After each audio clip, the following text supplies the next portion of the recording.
चरण को केमिति धोइबा भरत भी प्रत्येक दिन केमी चरण को धोउतिले स्वजन नयनु स्वच्छ निरढाली चरण जुगल देवी मु पखाली प्रकृति को धूपबत्ती करी जाली बोली भी भक्ति चंदन तेणु पानी हूँ आखिर अश्रु प्रकृति को धूपबत्ती करी जाली धूपबत्ती हूँ प्रकृति बोली भी भक्ति चंदन चंदन कौन भक्ति भक्ति रूपक चंदन ही बोलिले भरत महाराज भगवान चरण में नंदीग्राम स्थापन करी ये हूँ भरत महाराज चरित्र तापर भगवान रघुनंदन राम जो चरित्र रही आरंभ होती अरण्य कांड माने ये भगवान राम अरण्य जो जो सब लीला कले जो जो ऋषि मान निकट में पहुँचले भगवान राम आशीर्वाद मागिचंती सेही मानकर कथा गोस्वामी तुलसी एठारे कलम करुचंती कौन कहउचंती पुरनर भरत प्रीति मई गाई श्री राम जय राम मते अनुरूप अनूप सुहाई श्री राम जय राम अब प्रभु चरित सुनहु अति पावन श्री राम जय राम भरत देवन सुर नर मुनि श्री राम जय राम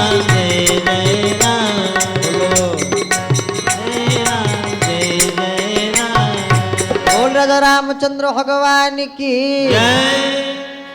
पुरनर भरत प्रीतिमयी गाई भरत चरित को श्रवण कले कहले अब प्रभु चरित सुनहु अति पावन एवं रामकर जो पावन चरित्र अरण्य लीला ताकू शुण दिने भगवान राम कौन कले जंगल भितर अच्छा सी जंगल भितर फूल गछ गुड़ाए अच्छी फूल गचर किसी फूल मान को नहीं आसिले फूल मान को आनी कौन कले निज हाथ गोटे आभूषण तैयारी कले आभूषण तैयारी कले ताको सीता को पिंधाई गले किंतु इंद्रंक जने पुत्र जी थे जयंत सी बल परीक्षा करने चाहूले कार भगवान श्री रघुनंदन रामंकर बल केते शक्ति केते से दिन सेमती बल परीक्षा करने चाहूले किए जय एवं विजय या शक्ति केते एकात्र भगवान देले कौन कले 7 जन्म पर्यंत राक्षस जन्म जन्म नहीं बोली चतुर्सनकाशी अभिशाप दे देथिले एठी सेमती से इंद्रंग पुओ जयंत कहउचंदी कौन भगवान जो बल शक्ति परीक्षा करने आसुचंती केमिति आसिले गोटे छद्म वेश धरिले कौन से छद्म वेश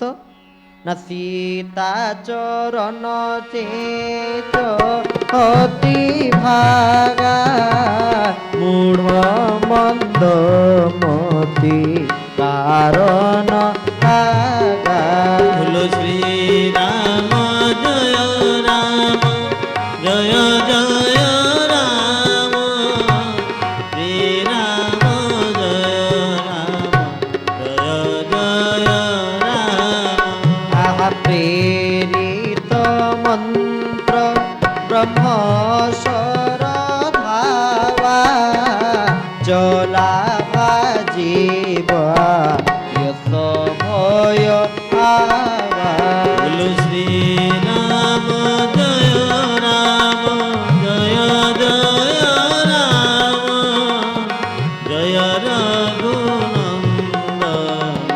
जय बोल श्री रघुनंदन रामचंद्र भगवान के जिते से जयंत कौन कर गोटे छद्मवेश धरिक आसी कौन धरी छद्मवेश कुआ रूपटे धारण करके आसीपर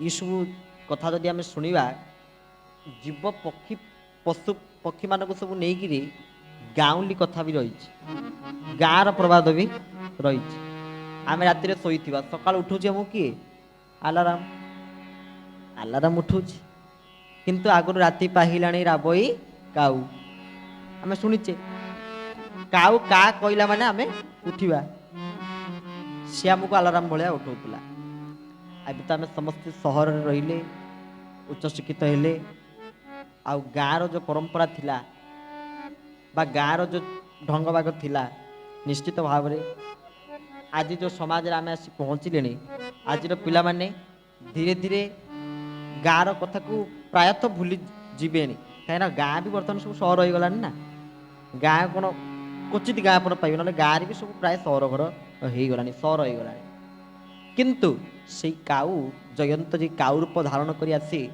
মা সীতাঙ্ক পাଦ ପାଖରେ ବସିଲି ଚେଁଚି। ଗୋସ୍ୱାମୀ ଗୋଟେ ସୁନ୍ଦର ପଦ ଲେଖୁଛନ୍ତି, କଣ କହିଲେ?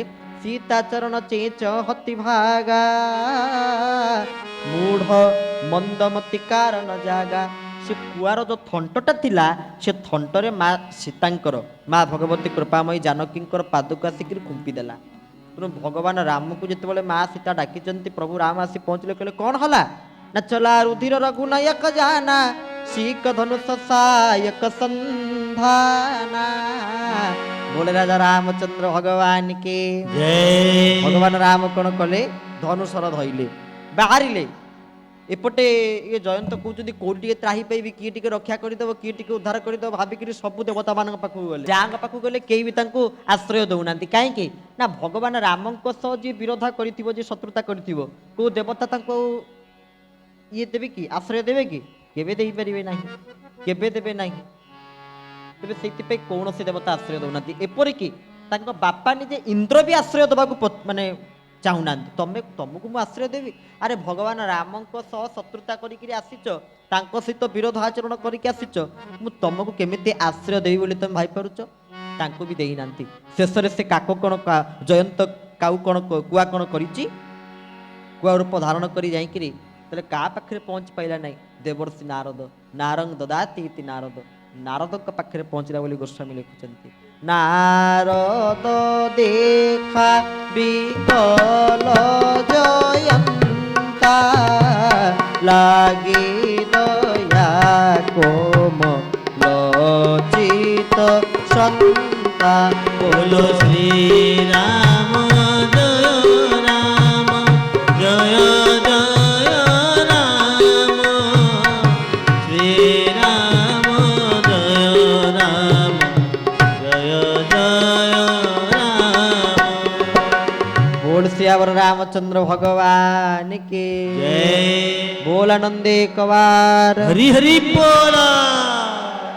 नारद कहले कौन ହେଇଛି ନା ଏମିତି ଭଗବାନଙ୍କ ସହ ବିରୋଧ ଆଚରଣ କରିବାରୁ, ଶତ୍ରୁତା ଆଚରଣ କରିବାରୁ, ଭଗବାନଙ୍କର ବଳ ପରୀକ୍ଷା କରିବାରୁ ହେ ଦେବର୍ଷି ନାରଦ, ବାପା ବି ମୋତେ ଏଇନା ଆଶ୍ରୟ ଦେଉନାହାନ୍ତି। ମୁଁ ବର୍ତ୍ତମାନ କରିବି କଣ? ଆପଣ ଯାହା କହିବେ। ଦେବର୍ଷି ନାରଦ ଗୋଟିଏ ପଦ କଥା କହିଛନ୍ତି, କଣ ନା ତମେ ରାମଙ୍କର ଚରଣାଶ୍ରୟ ହୁଅ, ରାମଙ୍କର ଶରଣାପନ୍ନ ହୁଅ, ରାମଙ୍କର ଶରଣାଗତି ଲାଭ କର। ଆଉ ୟାଠୁ ବଡ଼ ଉପାୟ କିଛି ନାହିଁ। ସବୁ ତାଙ୍କ ପାଖରେ କହିଦିଅ, କ୍ଷମା କର ଜଗନ୍ନାଥ। ତେଣୁ ତାଙ୍କ ପାଖରେ କ୍ଷମା ମାଗି ନିଅ, ଦେଖିବ ସିଏ ତମକୁ ନିଶ୍ଚିତ ଭାବରେ କ୍ଷମା କରିଦେବେ। ତେଣୁ କଣ କରିବେ? ଆରତ ଚିତ୍ତରେ ଆର୍ତ୍ତତ୍ରାଣ ଭଗବାନ ରଘୁନନ୍ଦନ ରାମଙ୍କ ପାଖରେ ଯେତେବେଳେ ଆସି ପହଞ୍ଚି ଯାଇଛନ୍ତି ଏବଂ ପ୍ରଭୁଙ୍କୁ କହିଲେ, ମୋ କୃତକର୍ମର ଫଳ ଆଜି ମୁଁ ପାଇଗଲି, ମୋତେ କେହି ଆଶ୍ରୟ ଦେଉନାହାନ୍ତି, ମୁଁ ଖାଲି ଏତିକି ଆପଣଙ୍କୁ ମାଗୁଛି। ନା କଣ? ନା ଅବପ୍ରଭୁ ପାହି ଶରଣତ କି ଆୟଉ, ଏବେ ଆପଣଙ୍କର ଶରଣାପନ୍ନ ତ ହେଲି, ଆପଣ ପ୍ରଭୁ ଏଥିରେ ରକ୍ଷା କରିଦିଅନ୍ତୁ। ଆଉ ଭଗବାନ ରାମ କହିଲେ, ହଉ ଠିକ ଅଛି, ତତେ ବଧ କରିଦେବା କଥା, ମାରିଦେବା କଥା, କିନ୍ତୁ ତତେ ମୁଁ ଛାଡ଼ିଦେଲି। କିନ୍ତୁ ଯାହାହେଲେ ତ ଭଗବାନ ଗୋଟେ କରିକି ଛାଡ଼ିବେ ନା। କଣ କଲେ? ନା ଏକ ନୟନ କରି ତଜା ଭବାନୀ। ଭଗବାନ ରାମ କଣ କଲେ? ନା ଗୋଟିଏ ଆଖି, ତାର ଗୋଟିଏ ଆଖିକି କଣା କରିକି ତାକୁ ଛାଡ଼ିଦେଲେ, ଗୋଟିଏ ଆଖି ଫୁଟେଇ ଦେଲେ, ତାକୁ ଛାଡ଼ିଦେଲେ। ଏବଂ ତାପରେ ଭଗବାନ ଶ୍ରୀ ରଘୁନନ୍ଦନ ରାମ ଅରଣ୍ୟ କାଣ୍ଡ ନାୟା ନା, ଖାଲି ଅରଣ୍ୟରେ ବାବାଜୀ ମାନେ ସାଧୁସନ୍ଥ ମାନଙ୍କ ସହିତ ଭଗବାନ ଯାଇକିରି ମିଶିଛନ୍ତି। କଣ କରିଛନ୍ତି? ଅତ୍ରି ମୁନିଙ୍କ ଆଶ୍ରମରେ ପହଞ୍ଚିଗଲେ। ଗୋସ୍ୱାମୀ ଲେଖୁଛନ୍ତି, ଅତ୍ରି କେ ଆଶ୍ରମ ଜବ ପ୍ରଭୁ ଗୟଉ ଶ୍ରୀ राम जय जय राम ସୁନତ ମହାମୁନି ହରଷିତ ଭୟଉ। राम जय जय राम ଅତ୍ରି କେ ଆଶ୍ରମ ଜବ ପ୍ରଭୁ ଗୟଉ राम जय जय राम ସୁନତ ମହାମୁନି ହରଷିତ ଭୟଉ। राम जय जय राम बोल राजा रामचंद्र भगवान की जय। ଅତ୍ରି ମୁନିଙ୍କ ଆଶ୍ରମରେ ପହଞ୍ଚିଗଲେ। ଅତ୍ରି ମୁନିଙ୍କ ପତ୍ନୀ କିଏ ଥିଲେ? ଅନୁସୟା। ଆଉ ଅନୁସୟା ଥିଲେ ମହାନ ପତିବ୍ରତା ନାରୀ, ଯାହାଙ୍କ ଆଶ୍ରମରେ ପ୍ରଭୁ ରାମ, ଲକ୍ଷ୍ମଣ, ମା ଜାନକୀ ଠାକୁର ଯାଇ ପହଞ୍ଚି ଯାଇଛନ୍ତି। ଅନୁସୟା ଥିଲେ ଅତ୍ୟନ୍ତ ପତିବ୍ରତା ନାରୀ। ପତିଙ୍କ ଭିତରେ ସେ ପରମେଶ୍ୱରକୁ ଦର୍ଶନ କରନ୍ତି। ସେଇଥିପାଇଁ ତ ଜଣେ କବି କହିଥିଲେ, କଣ କହିଥିଲେ?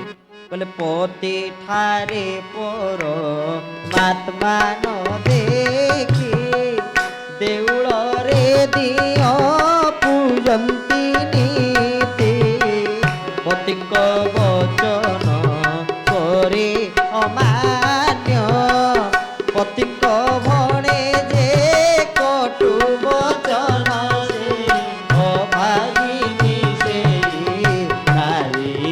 রে দুহিতা সে পরা দুই কুলহিতা দুঃখ তার সুমরি রে দুঃখ তার সুমরি রে बोल रामचंद्र भगवान की জয়